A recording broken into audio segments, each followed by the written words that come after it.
गिबियावनो बयनिसिम आंनि गोसो गोरबोनिफ्राय खुलुमनाय जासिहरनानै बे भिडिअनि गेजेरजों आरोबाव मा फोरमायनो नागिरदों निसय नोंथांमोनहा थाम्बनेइलाव नुखाबाय ट्रेक्टर गोनां थाइबा एबा आगयनि गोजाम थाइबाखौ 10 निफ्राय 12 हाजारसिम मारै मोननो हागोन।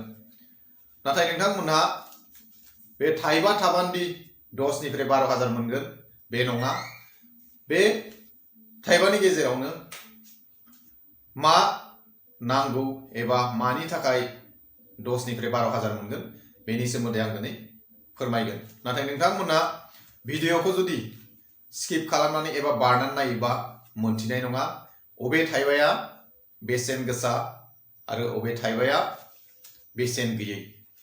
गोबाङानो कमेन्टआव सोंहरदों ट्रेक्टर गोनां थाइबा दङ लायोना लाया, आरो गोबाङानो आंनि फेसबुक मेसेन्जाराव फट' फाथायहरदों।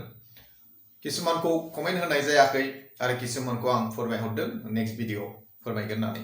नाथाय दिनै बे थाइबानि सोमोन्दै आं फोरमायनो नागिरदों आरो बे थाइबायाव अबेया बेसेन गोसा बेखौ नोंथांमोनहा मोनथिना लायोबा इयुनाव नोंथांमोननियाव खामानि होगोन। नाथाय गासिबो थाइबानि 10-12 हाजार मोनगोन बे नंखाय, आरो मारै मोनगोन अबेखौ मोनगोन आं बेनि सोमोन्दै दिनै बे भिडिअनि गेजेरजों नोंथांमोननो फोरमायनो सानदों। रायजोफोर बयबो मिथिखागौ बे थाइबा नटआव मोनसे गभर्नर सिगनेचार थायो। गभर्नर सिगनेचार थायो। गभर्नर सिगनेचारजों लोगोसे बे थाइबायाव नैबे सानिया जाबाय प्रिफिक्स, बे नाम्बार लिरनाय दं बेखौ नोंथांमोना बयबो नुखादों। गासिबो राङावनो थायो बे थाइबायाव फारसेथिंल', खिन्थु दानि थाखाफ्राव गोजौआवबो गाहायावबो बे प्रिफिक्स थायो। बे प्रिफिक्सनि गेजेराव मोनसे इनसेट, बेनि गेजेराव मोनसे नुहां नुवाहां, बेनि गाहायाव बे प्रिफिक्सनि गेजेराव नाम्बारनि गेजेराव ए बि सि डि बिदिनो केपिटेल लेटार थायो, ए निफ्राय थायो।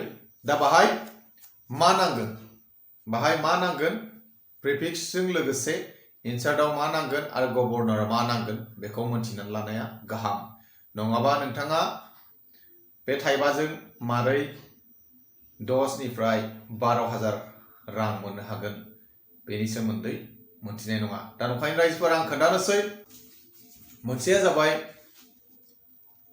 अशोका स्तम्भजों लोगोसे फारसेथिं दङ ट्रेक्टर, फारसेथिं अशोक स्तम्भ आरो फारसेथिं ट्रेक्टर। मोनसेया जाहैबाय फारसेथिं महात्मा गान्धी, फारसेथिं दङ ट्रेक्टर। बे जाबाय ट्रेक्टर गोनां थाइबा। दा बे महात्मा गान्धी गोनाङाव बबेया बेसेन गोसा, सोर गभर्नरा बेसेन गोसा, बे जाहैबाय जि थाइबायाव गभर्नर सिगनेचार थायोबा नैबेहाय गभर्नर सिगनेचारा वाइ.बि. रेड्डी, वाइ.बि. रेड्डी। लोगोसे मा नामावगोन, बेजों नामावगोन नैबे प्रिफिक्सनि गेजेराव मोनसे केपिटेल लेटार आर लिरना थागोन। बे आर गोनाङा जाबाय बेसेन गोसा थाइबा। गभर्नरा नांगोन वाइ.बि. रेड्डी आरो प्रिफिक्सनि गेजेर नैबे सानिया जाबाय प्रिफिक्स, बेनि गेजेराव मोनसे केपिटेल लेटार आर थागोन। जुदि बेयो नोंथांनाव दङबा गांसेयाव 10 हाजार एबा 12 हाजार नङा, बेनि बेसेना गांसेयाव जुदि मोजांथारबा 120 थाखा मोनगोन, आरो जुदि बारा मोजां नङाबा 70-80 थाखा मोनहैगोन।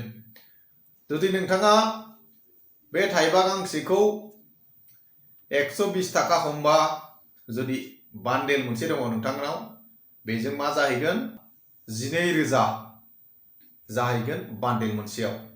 दा गांसेयाव जुदि 120 थाखाबा बान्डेल मोनसे 100 थायो। जुदि 100टानि बान्डेल दङबा नोंथांनाव सिगनेचारा जानांगोन वाइ.बि. रेड्डी आरो बे प्रिफिक्सनि गेजेराव आर जुदि दङबा बेयो बेसेन गोसा, आरो बेयो बान्डेलाव 10 निफ्राय 12 हाजारसिमखौ मोनहैगोन। फारसेथिं दङ ट्रेक्टर आरो फारसेथिं दङ महात्मा गान्धी। बे जाबाय वाइ.बि. रेड्डी आर इनसेट महात्मा गान्धीनि ट्रेक्टर गोनाङा।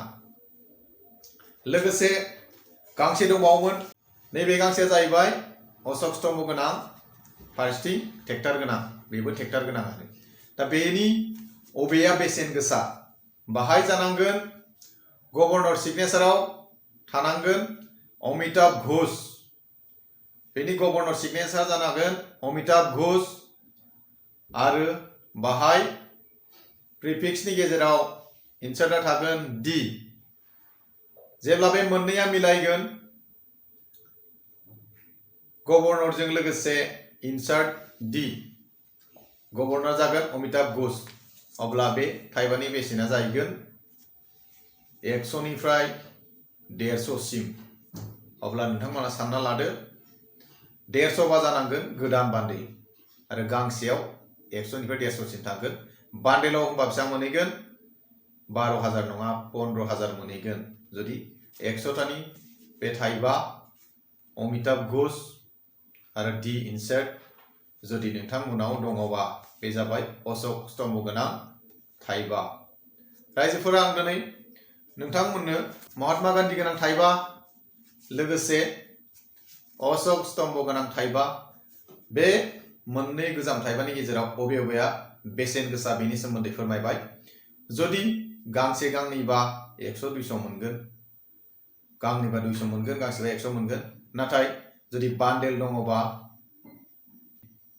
अमिताभ घोषनि बियो 10 निफ्राय 15,000 मोनहैनो हागौ आरो नैबे महात्मा गान्धीया 10 निफ्राय 12,000 मोनहैनो हागौ नाथाय बान्डेला जिनाय थानो मोननाय नङा एबा गोदानैनो थानाय जानांगोन जुदि जियाखै साफा मोजाङैनो दं 10,000 मोनगोन एबा नैबेखौबा 12,000 सिम मोनहैगोन दा नंखाय रायजोफोरा आं दिनै बे भिडिअनि गेजेरजों गोबांथार कमेन्टफ्राव सोंहरबाय थादों थाइबा बिलाइनि सोमोन्दै ट्रेक्टर नटखौ लायो ना लाया आं दिनै नोंथांमोननो फोरमायहरबाय अबेया बेसेन गोसा नाथाय गोबाङानो साननो हागौ गांसे ट्रेक्टर गोनां नटआवनो लाख थाखा मोनो उमुक तुमुक नानाथा खोथा नाथाय अबे थाइबाया बेसेन गोसा आं दिनै नोंथांमोननो फोरमायहरबाय गासिबो थाइबायानो बेसेन गोसा नङा बेनि गेजेराव गोबांथार गभर्नर दङ आरो वाइबी रेड्डीया बेसेन गोसा आरो अमिताभ घोष बे मोननैया बेसेन गोसा दा नंखाय रायजोफोर